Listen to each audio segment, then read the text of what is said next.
Hey everybody! Today I want to talk about the stakes that we set in our stories, specifically the philosophical stakes. But to review, of course, let's go over the external stakes. Those are the physical things that your protagonist wants, right?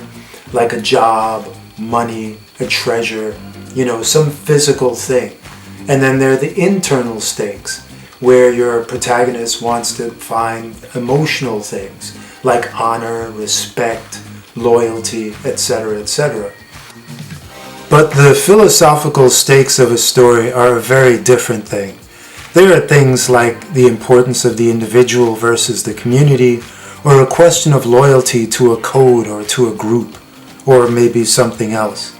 Or maybe it's the importance of family versus the self.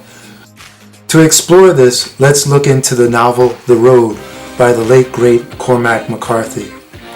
In this story, a father walks a dangerous road with his son in a post-apocalyptic world that's bereft of food, and the survivors have turned to cannibalism.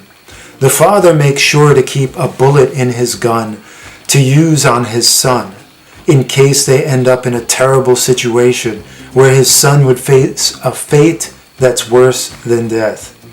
The external stakes in the story are that the father wants to get him and the son to the sea where they might find a better world than the dead earth they roam that's bereft of food and morality. The emotional stakes for the father is hope. So the philosophical stakes here then are whether to die on one's own terms or to soldier on regardless of the circumstances. And that's all revolves around whether the father is going to use that bullet on his son or not, if the situation calls for it. And many times the father is confronted with this choice after coming across bandits, starvation, and even cannibals. And McCarthy plots the story classically and presents us with an alternating negative and positive argument with the philosophical stakes, just as he does the external and internal stakes.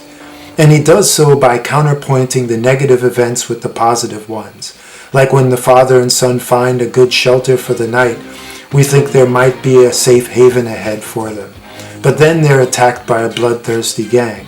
But then they find a bunker with food. And then the father, in another situation, doesn't look out for a seemingly innocent boy.